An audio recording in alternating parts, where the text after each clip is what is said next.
All right, I think I've given just about a minute for everyone to join that has. I know there'll be a few others that join a little bit later. Appreciate your time today. I'm going to go ahead and not waste any of it and get right into the content. But before we do, wanted to go ahead and introduce Anne Klein, who is here from the Pet Sustainability Coalition.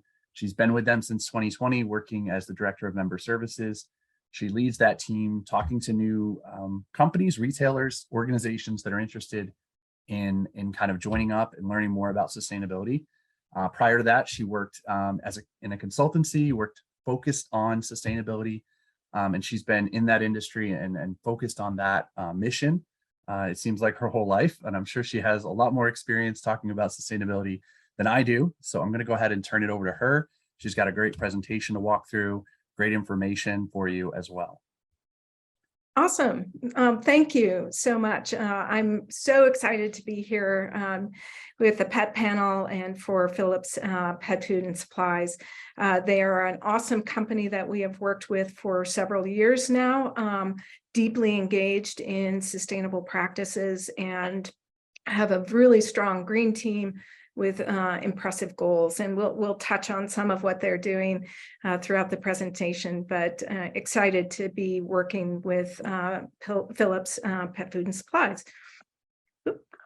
So let's get started and just, I'd love to provide an overview first and foremost of what is PSC. The Pet Sustainability Coalition is a nonprofit industry organization that focuses on helping businesses advance their sustainable practices. We work throughout the entire value chain in the pet industry, starting with ingredient suppliers, packaging suppliers, all the way through manufacturing, distributing, and retailers in particular. Retailers are the one of the faster growing segments of our membership base. We're approximately 180 members globally. So while our roots are in Boulder, Colorado, we are 9 years old. We'll celebrate our 10th anniversary next year.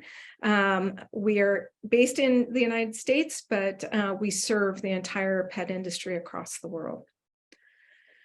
We're in business to support business. So we have two primary functions. First, we are supporting our members in their individual sustainability journeys. So we help our individual members set up roadmaps for improvement and just learn and grow through membership with PSC.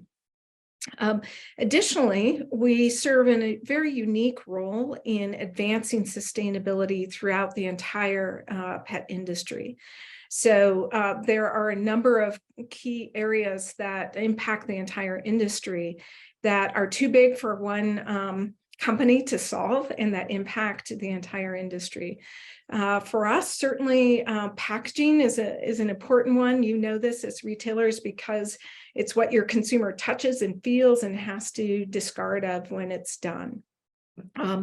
Additionally, what's inside the package is 80% of the environmental footprint. So we're very focused on proteins and ingredients and trying to improve the supply chain in a more sustainable manner for ingredients. And finally, social responsibility is a critical part of sustainability. So we help our members and help the industry as a whole to look at things like diversity, equity, and inclusion in the industry, but also a broad scope of social responsibility. Let's just address, why is sustainability important? Why is it critical to the pet industry? We did a survey a couple of years ago, and if you feel this way, you will know that 91% of our people surveyed felt pressure to understand the expectations of consumers around sustainable products and that it was increasing, but they felt ill-equipped to be able to address those problems. So that's what PSC is for, that we're here to support our members in this journey of sustainability. There are literally hundreds of research studies on the value of sustainable programs and how they drive business value, from increased sales to savings. When you reduce your waste, you're saving money. Big on consumer loyalty. It helps your employee productivity, reduces risk, increases innovation. So there's plenty of data to show that sustainability is increasingly important to drive business value. Additionally, we know that people pay more for sustainable brands, and this has been increasing over time. So when you look at data around what consumers are interested in supporting, they're very much related to the issues that impact the pet industry. So environmentally friendly products, sustainable packaging, ethically raised animals. These are all things that consumers are willing to pay more. And importantly, sustainability is critical to millennial generation. Millennials are the largest and most educated cohort worldwide. They are willing to pay more for sustainable brands. And in fact, they expect companies to be addressing global issues. And if you are not, they will assume that if you're not vocal about sustainability, they'll assume you are not addressing it. Millennials are also the fastest household formation, particularly as pet parents, and that is only growing. They will spend more money on pets than older consumers. However, really interesting data is coming out in the past couple of years that millennials are impacting the purchasing decisions of their parents. So whereas a decade ago, boomer generation might be care about sustainability, but not necessarily pay more for it. Increasingly, we're seeing older generations paying for more sustainable products as well. Customer loyalty is deeply impacted by sustainability because it's associated with a higher quality. So if you think about sustainable practices in the brands that you carry, ethical business practices and quality are two very prominent elements of customer loyalty. So that's just a little bit of background on the why behind sustainability. Let me stop there and just see if there are any questions about the data I've shared so far. Justin, do you have any questions you want me to address before we jump into what can you do? I do have a couple questions. I also wanted to call out the answer to that first question that asked, or on average, how much more are consumers willing to pay for sustainable products? The answer is actually 34%, which didn't look like anyone got accurate. So, that's kind of a big number when compared to, I guess, what a lot of the people would expect. I mean, you probably hear that often. And I do have a second question I'll go ahead and pop up about millennials specifically. How much more do you think they are willing to spend more than the average? You know that the average is 34. So what do you think millennials are at in terms of what they're willing to pay for sustainable products? So I'll let that go up, and then I'll also turn it over to you and ask a couple questions this way. Specifically, how do you see the pet food and supplies market and independent pet in general compared to some other industries in terms of sustainability? Do you see the pet market reacting faster, or is it pretty much on average with every other market? The pet industry has been actually slightly slower than the closest analog to look at is human food and human food industry. And we are behind, partially because it's, traceability and transparency in pet food, food manufacturing in particular are harder. And so there is a slight lag, but I think especially with the support of PSC, we're seeing our growth in just as a member-based organization, I think reflects trends in the industry of a desire to do better, both by our pets and by the planet, and that they should not have a negative impact on profit. If you have a question and you'd like to also ask it, go ahead and open up that Q&A feature. We'll take those questions now, as well as at the end, if you have any specific questions, maybe about PSC and how you can benefit. One other question I wanted to ask was, are there any other sustainable like sourcing practices in place for the ingredients that is used in pet food and supplies? And maybe that is something you're going to talk about here in the second part. But is there any like label that both retailers and consumers can look for when it comes to sustainability? Yeah, absolutely. And I will address that. There are a couple slides related to supply chain just in general. So happy to dive into that. Awesome. One thing before you do, the answer to the millennial specific question is actually, pull it up here, 43%, I believe. 42%. Wasn't looking at the answers. And it looks like a few of you got that right. Three of those who took the poll got that answer right. Several said 38% and others said 54%. So a little more accurate once they knew the average, I think. Yeah. I'll turn it over to you to talk a little bit more about the PSC and what actions can people do to really become more sustainable. Awesome. Let's jump into that. So taking action. There are a number, I'll touch on all of these throughout the second half of this presentation. But there are a number of ways that you can, as retailers, can take some action towards sustainability. Of course, I want to pitch the Pet Sustainability Coalition because we support the retail community as well.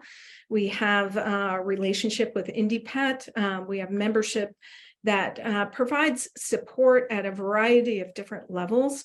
We have memberships discounts for small businesses. So we really want to encourage retailers to join.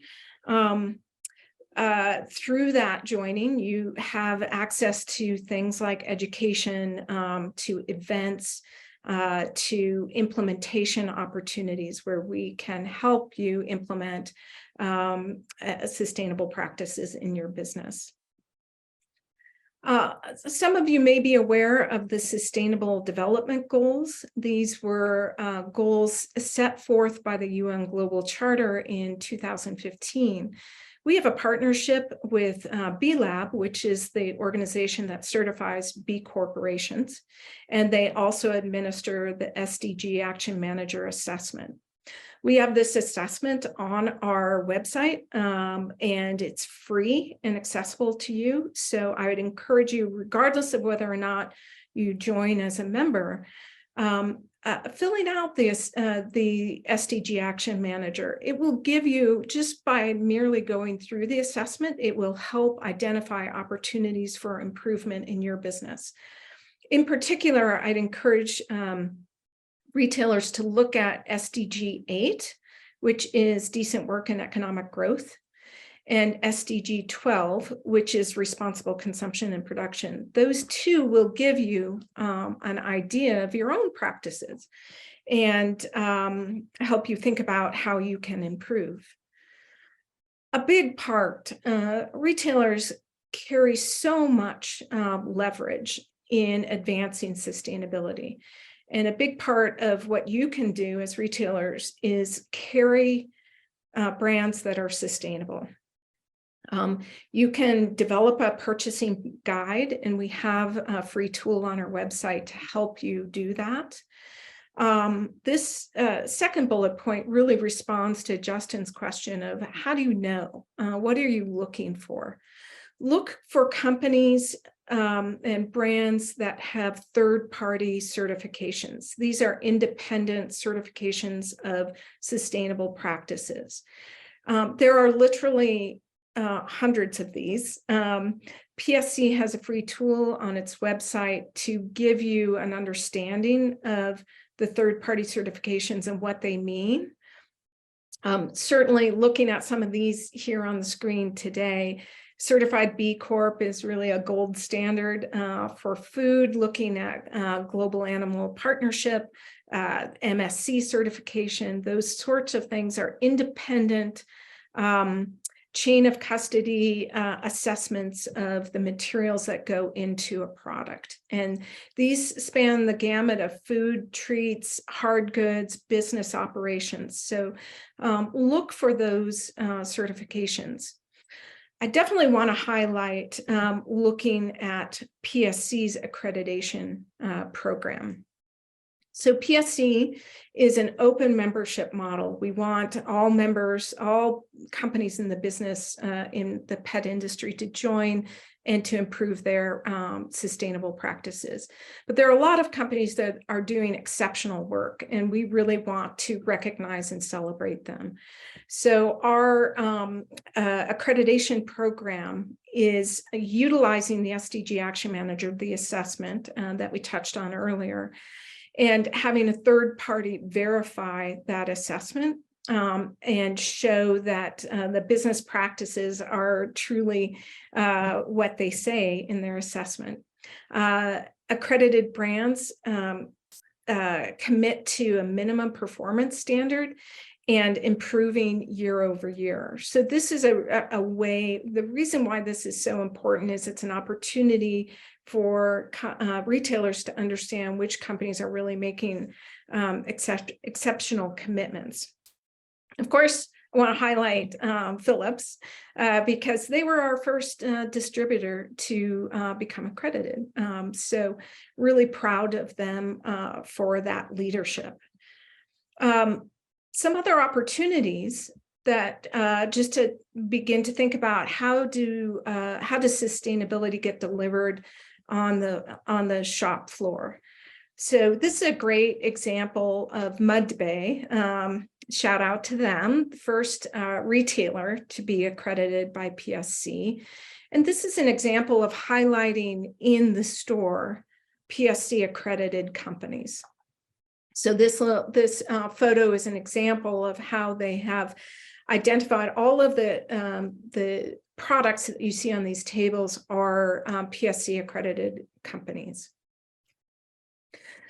Also want to encourage everyone to look at packaging specifically. In just this year in August at Super Zoo, we launched a PSC packaging pledge. And this is a pledge to moving companies that have made public commitments to working towards recyclable, refillable, or compostable packaging by 2025. Packaging is a really big challenge in the pet industry. The vast majority of packaging is not currently recyclable. These companies on the screen here, which include Phillips as the first distributor to sign the packaging pledge, and distributors, it's meaningful for them too because they have shrink wrap and pallets and slip sheets and invoices. All of that, making that public commitment is impressive, and that gives you a sense of companies that are really putting muscle behind sustainable practices. In your store level, if you want to begin looking at your energy consumption, your water consumption and waste, water particularly if you have grooming facilities in your store, utilize the EPA's free tool, which is called Energy Star Portfolio Manager. You can download it. It's really simple, really easy. You don't have to own your facility to be able to utilize this tool, but it will track your energy, water, and waste consumption, and it will give you ideas for improvement. There's that old mantra that many of you have heard: reuse, reduce, recycle. Certainly reuse is critical in this industry. So you all get you get deliveries from Phillips on pallets. Be sure to reuse this. Be sure to, that's a huge opportunity to do a sustainable practice. Don't discard those. Don't put those in your waste streams. Reduce your paper consumption for sure internally. If you can look at recycling options, please do. donate or upcycle products that you haven't sold, and look at those things that don't necessarily have recycled capabilities in municipal waste streams, but have value. So shrink wrap is a big one. You generate a lot of shrink wrap in a retail setting, and while you can't put it in municipal recycling, there are businesses around the country that are interested in retaining that recycled material, and you can work with them. Want to make sure we shout out to the social responsibility side of sustainability. Engaging your employees is a great way to advance your sustainable practices. Create a green team in your business. Recruit a handful of employees that have a passion for sustainability. It's a great way to grow associates in your companies. Get feedback from them. We All the Best did a case study with us on employee surveys. You can access that on our website. Great way to learn more about what's important to your employees. Be sure to focus on creating a diverse, equitable, and inclusive environment. We have tools on our website that support that activity. And think about ways that you can build an engagement in your communities.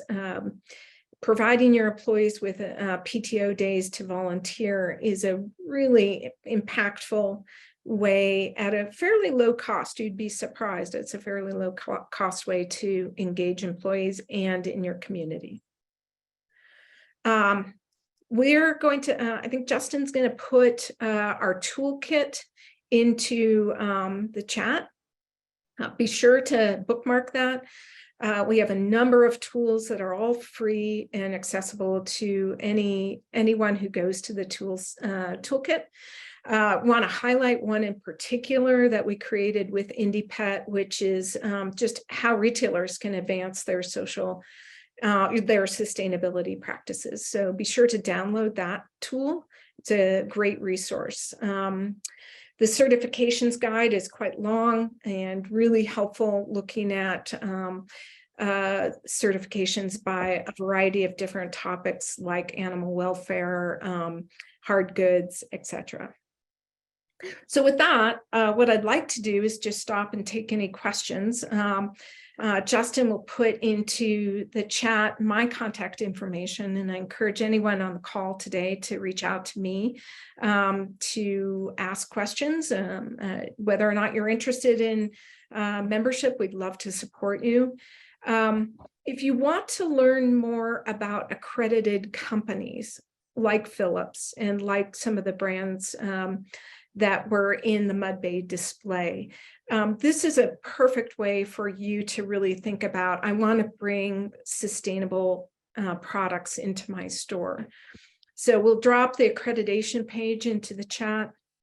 That will, you can see all of the companies that are currently accredited. And if you have any questions about accreditation, reach out to me or Ashley Lane, who's our accreditation senior program manager.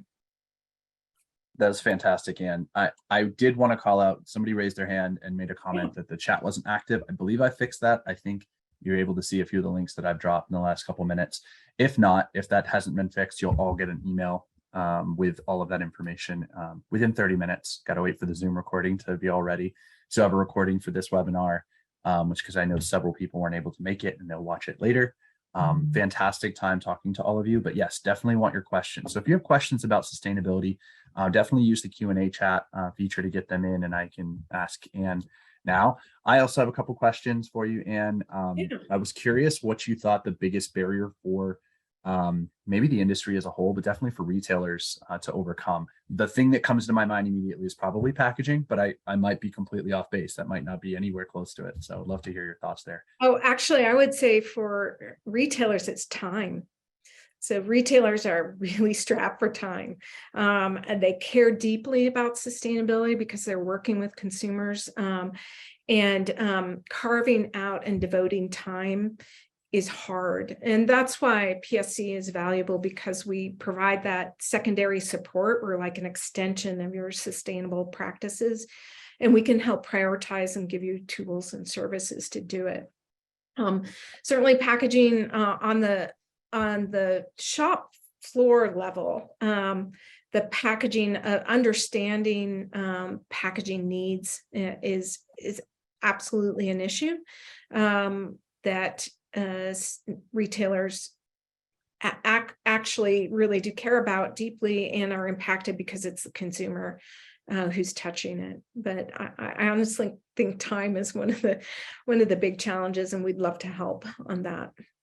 I was thinking about, as you talked, like what would some questions be that several of the people that are probably listening have. Cindy, I see your question come in.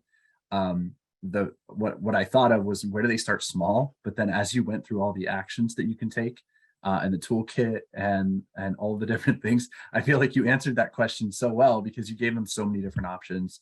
So I would encourage you to take advantage of the toolkit landing page that's in the chat. You'll get it by email. The action manager, taking a little bit of an assessment to understand where you or your business are on the sustainability scale. Cindy, great question. Do you offer any assistance regarding leads for funding for things like solar power for a retailer? If you're wanting to get into solar, if you're wanting to get into that sustainable space, is there anything that PSC maybe has? Maybe the answer is no, but that's fine. No, I mean, luckily we're in an era right now where there's a tremendous amount of support, local, state, regional basis for solar and implementation of solar practices and programs. So this is something that we could absolutely assist our members in identifying ways to get involved, whether it's actually installing solar panels or being part of a collective. There are plenty of ways that we can support. Fantastic. Great question, Cindy. I think that is all the questions that I see here, and I don't want to keep anybody. We're right at about 2:30, so I appreciate all of the Justin, time. can I cycle back to one? Absolutely. To the great question of how do you get started? To prioritize, because retailers are in that position of carrying products. Look for products that are PSC accredited. Look for distributors that are PSC accredited, and look for certifications. That's a great starting point. And of course, if we can help, we would love to. Yeah, and her contact info is in the chat. Her email address is there. She'd love to have a conversation with you about becoming a member, or maybe just a conversation follow-up from this webinar. So I appreciate Anna today, and I really appreciate all the time that you took today to prepare this, and all of those who joined in. Hope you have a fantastic rest of your day, and we'll be getting that recording out to you as soon as possible. Thank you.